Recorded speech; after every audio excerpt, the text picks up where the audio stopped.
اور جب ابراہیم کا خوف جاتا رہا وجات البشرا اور یہ بشارت پہنچ گئی، ان کے لیے خوشی کی بات تھی کہ اب سارا کے ہاں بھی اللہ تعالیٰ بیٹا عطا کرے گا۔ یجادلنا فی قوم لوط، اب اس نے جھگڑنا شروع کر دیا ہم سے قوم لوط کے بارے میں۔ یہ مجادلہ جو ہے یہ تورات میں بڑی تفصیل سے آیا ہے کہ دیکھو تم جو جا رہے ہو، اگر اس شہر کے اندر ان بستیوں کے اندر 50 آدمی بھی راست باز ہوں گے تو کیا کرو گے؟ کیا پھر بھی ہلاک کر دو گے؟ فرشتوں نے کہا نہیں، کہ 50 آدمی وہاں ہوئے اگر راست باز ہوئے تو ہم ہلاک نہیں کریں گے۔ اچھا دیکھو میری کوئی حیثیت نہیں ہے، میں بہت ناچیز ہوں، لیکن میں پھر جرأت کرتا ہوں، میں اللہ سے عرض کرتا ہوں کہ اچھا ہو سکتا ہے 40 ہوں وہاں پر، تو پھر اچھا 40 بھی ہوئے تو پھر ہم ان کو بھی پھر چھوڑ دیں گے، بستیوں کے اوپر عذاب نہیں آئے گا۔ ہوتے ہوتے 5 پہ آ گئے، جس پہ کہ آخر میں کہا گیا کہ اے ابراہیم چھوڑو اب اس بات کو، اب یہ تمہارے رب کا فیصلہ آ چکا۔ وہاں ایک بھی نہیں ہے، تم 5 کی بات کر رہے ہو۔ وہاں تو سوائے حضرت لوط علیہ السلام کے خود اور ان کی 2 بیٹیوں کے اور کوئی بھی نہیں تھا کہ جو ان شہروں میں سے بچا ہو۔ تو یجادلنا فی قوم لوط، اب وہ قوم لوط کے بارے میں ہم سے جھگڑنے لگے، یعنی چونکہ وہ حلیم الطبع تھے، طبیعت میں نرمی تھی، وہی جو حضور کی طبیعت میں بھی تھی، حضرت ابوبکر کی طبیعت میں بھی تھی، اس وجہ سے انہوں نے کہا کہ عذاب سے بچنے کی کوئی شکل ہو سکے۔ ان ابراہیم لحلیم اواہ منیب، 3 الفاظ جمع کر دیے گئے۔ یقیناً ابراہیم بہت ہی حلیم بھی تھا، بہت ہی نرم دل تھا، اور بہت ہی اللہ کی جناب میں رجوع کرنے والا تھا۔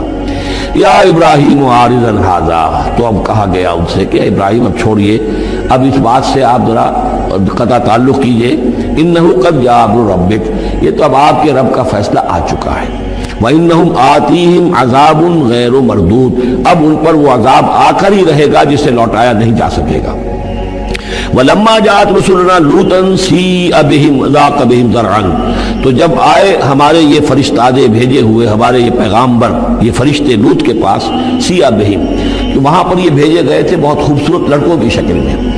اور ان کے ہاں جو تھا معاملہ آپ کو معلوم ہے کہ جو عبرت پرستی ان کے ہاں تھی اور جو سوڈمی تھی، تو یہ لڑکے خوبصورت آ گئے تو اس قوم کے لیے تو ان کے لیے جشن ہو گیا کہ ہمارے لیے شکار آ گئے ہیں بہت اچھے،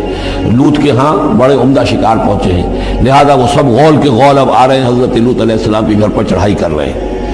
تو جب ہمارے یہ فرشتادہ، ہمارے یہ جو نوجوان لڑکوں کی شکل میں جن کو بھیجا گیا تھا فرشتوں کو، وہ جب پہنچے حضرت لوط کے پاس سیء بہم،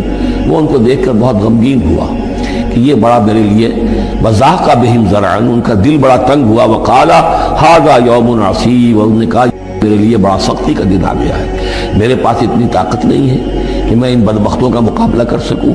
اپنے ان مہمانوں کو ان کی دست برد سے میں بچا سکوں۔ اور وہ لوگ جو ہیں جانتے تھے جس قسم کی خبیث ان کی تباہی ہو چکی تھی کہ وہ کسی اپیل اور کسی دلیل سے بعد آنے والے نہیں ہیں، تو اس سے ان کے دل کے اندر جو ہے وہ ایک عجیب کیفیت پیدا ہوئی۔ سیء بہم وضاق بہم ذرعا وقال ھذا یوم عصیب وجاءہ قومہ یہرعون الیہ، اور اب آئی اس کی قوم اس کے پاس والہانہ دوڑتی ہوئی، بڑے خوشی سے ناچتے ہوئے آ رہے ہیں کہ آج تو ہمارے لیے جو ہے وہ بہت ہی عمدہ شکار پہنچ گیا ہے۔ وَمِن قَبْلُ كَانُوا يَعْمَلُونَ السَّيِّئَاتِ، وہ پہلے ہی سے ان گندے کاموں کے اندر ملوث تھے۔ قَالَ يَا قَوْمِ هَؤُلَاءِ بَنَاتِي هُنَّ أَطْهَرُ لَكُمْ، حضرت لوط نے فرمایا کہ دیکھو میری قوم کے لوگوں، میری بیٹیاں موجود ہیں، وہ تمہارے لیے بہت پاکیزہ ہیں۔ اس کے 2 معنی کیے گئے، ایک تو یہ کہ بیٹیوں سے مراد ہے کہ جو تمہاری بیویاں ہیں وہ میری بیٹیوں کے مانند ہیں۔ نبی جو ہوتا ہے وہ گویا کہ قوم کے لیے والد کی جگہ ہے، جیسے کہ قرآن مجید میں وازواجہ امہاتہم، حضور کی تمام ازواج جو ہیں وہ پوری امت کے لیے ماؤں کے درجے میں ہیں، تو گویا کہ میری بیٹیاں ہیں، اللہ نے تمہارے لیے ان کو پیدا کیا ہے، تمہارے لیے جوڑا بنایا ہے، وہ پاک جو ہے تمہارے لیے راستہ اپنی شہوت کی کے تقاضے کو پورا کرنے کے لیے صحیح راستہ اس کو چھوڑ کر، اور یہ بھی ہو سکتا ہے کہ انہوں نے اپنی بیٹیوں ہی کو پیش کیا ہو کہ تمہیں اگر کرنا ہی ہے تو نکاح کر لو، میں اپنی بیٹیاں تمہیں نکاح میں دینے کو تیار ہوں، لیکن میرے جو یہ مہمان ہیں ان کے بارے میں مجھے رسوا نہ کرو۔ قال یا قوم هؤلاء بناتی هن اطہر لکم فاتقوا اللہ ولا تخزون فی ضیفی، تو اللہ کا خوف کرو اور دیکھو مجھے میرے مہمانوں کے معاملے میں رسوا مت کرو۔ الیس منکم رجل رشید، کیا تم میں کوئی ایک آدمی بھی شریف اور کوئی ایک آدمی بھی نیک چلن نہیں رہا؟ یعنی کوئی تو تم میں سے ایسا نکل آتا جو میرا ساتھ دیتا، جو میری ہاں میں ہاں ملاتا، تم میں تو معلوم ہوتا کہ کوئی ایک شخص بھی شریف النفس باقی نہیں رہا۔ قالوا لقد علمت ما لنا فی بناتک من حق، انہوں نے کہا کہ اے لوط تمہیں خوب معلوم ہے تمہاری بیٹیوں پر ہمارا کوئی حق نہیں ہے۔ اس سے معلوم ہوتا ہے وہ دوسری ہی بات ہی زیادہ راجح ہے۔ وَإِنَّكَ لَتَعْلَمُ مَا نُرِيدُ، اور تم خوب جانتے ہو جو ہم چاہتے ہیں، یعنی باتیں مت بناؤ، ہماری توجہ جو ہے ادھر ادھر لے جانے کی کوشش نہ کرو، تم جانتے ہو ہم جو چاہتے ہیں، جس کے لیے ہم حاضر ہوئے ہیں، جس کے لیے ہم پہنچے ہیں۔ قال لو ان لی بکم قوۃ، انہوں نے کہا کاش کہ میرے پاس تمہارے مقابلے کے لیے کوئی طاقت ہوتی، او آوی الی رکن شدید، یا وہ کوئی قلعہ ایسا ہوتا جس میں مضبوط میں جا کر پناہ لے لیتا اور تم سے اپنے آپ کو اور اپنے مہمانوں کو بچا لیتا۔ یہاں ہے اصل میں حضور صلی اللہ علیہ وسلم کی ایک حدیث میں الفاظ آئے ہیں، یرحم اللہ لوطا لقد کان یاوی الی رکن شدید، اللہ تعالیٰ رحم فرمائے لوط پر، وہ ایک مضبوط قلعے میں تھے، اللہ تعالیٰ کی حفاظت انہیں حاصل تھی، لیکن یہ کہ اس وقت جو صورت بن گئی تھی ان کے لیے، جیسے جب جادوگروں نے جو اپنے انچر پھینکے تھے اور وہ بھی بن گئے تھے فرعون کے دربار میں، وہ بھی شکل اختیار کر لی تھی انہوں نے سانپوں کی، تو حضرت موسیٰ پر بھی وقتی طور پر خوف طاری ہو گیا تھا۔ تو بدبنائے طب بشری خوف کا ہو جانا یہ کوئی نبوت کی عصمت کے منافی نہیں ہے۔ تو یہاں پر بھی اللہ تعالیٰ کی حفاظت تھی، اور جیسا کہ آیا فرشتوں نے پھر ذرا سا ایک ہاتھ ہلایا اور سب کے سب اندھے ہو گئے، وہ اس طرح کا معاملہ تفاصیل تورات میں ہے۔ قال لو ان لی بکم، لیکن جو حسرت کی کیفیت تھی اور جس طرح ضیق میں ان کی جان اس وقت آئی تھی، اس کا تصور کیجئے، کاش کہ میرے پاس تمہارے مقابلے کے لیے طاقت ہوتی، او آوی الی رکن شدید، یا کوئی ایسا ہوتا مضبوط مستحکم قلعہ جس میں جا کر میں پناہ لے لیتا۔ قالوا یا لوط انا رسول ربک، ان فرشتوں نے کہا اے لوط گھبرائیں نہیں، ہم آپ کے رب کے پیغامبر ہیں، بھیجے ہوئے ہیں، لن یصلوا الیک، یہ آپ تک پہنچ نہیں پائیں گے، آپ کو کوئی گردن نہیں پہنچا سکیں گے، آپ بالکل اطمینان رکھیں۔ فَأَسْرِ بِأَهْلِكَ بِقِطْعٍ مِّنَ اللَّيْلِ، اور بھی رات کا ایک حصہ جو باقی ہے اس میں آپ اپنے اہل کو لے کر، اپنے گھر والوں کو لے کر نکل جائیے اس بستی سے۔ وَلَا يَلْتَفِتْ مِنْكُمْ أَحَدٌ، اور کوئی بھی آپ میں سے پیچھے نہ دیکھے، پیچھے توجہ نہ کرے، پیچھے کی طرف کوئی خیال نہ آئے کہ ہمارے دوست تھے اور ہمارے یہ تھے اور ہمارے عزیز تھے، إِلَّا امْرَأَتَكَ، اور آپ کی بیوی بھی ساتھ نہیں جائے گی، وہ بھی یہیں رہے گی۔ یہ دو بیویاں ہیں جلیل القدر پیغمبروں کی، جن کا ذکر پھر آئے گا بڑی وضاحت کے ساتھ سورہ تحریم میں۔ ایک حضرت نوح علیہ السلام کی بیوی اور ایک حضرت لوط کی بیوی، کہ یہ اگرچہ کہ کانتا تحت عبدین من عبادنا صالحین فخانتاہما فلم یغنیا عنہما من اللہ شیئا، اگرچہ وہ ہمارے دو بہت ہی نیک اور بہت ہی برگزیدہ بندوں کے تحت تھی، ان کے گھروں میں آباد تھی، لیکن یہ کہ انہوں نے خیانت کی، اور اس کے نتیجے میں یہ ہے کہ پھر وہ اللہ تعالیٰ کے عذاب سے ان کے شوہر انہیں بچا نہیں سکے، نہ حضرت نوح بچا سکے اپنی اس بیوی کو، اور نہ حضرت لوط بچا سکے اپنی اس بیوی کو۔ الا امرأتک، سوائے آپ کی بیوی کے، انہ مصیبھا ما اصابہم، اس کے اوپر تو وہی مصیبت آ کر رہنی ہے جو ان سب پر آنی ہے۔ ان موعدہم الصبح، اور دیکھیے ان کے وعدے کا وقت صبح کا ہے، صبح کو وہ عذاب آ جائے گا۔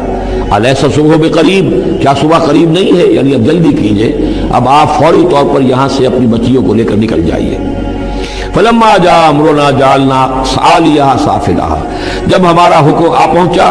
ہم نے اس کے اونچے کو نیچا کر دیا، یعنی کسی بستی کو تلپٹ کیا جائے تو چھت نیچے ہو جائے گی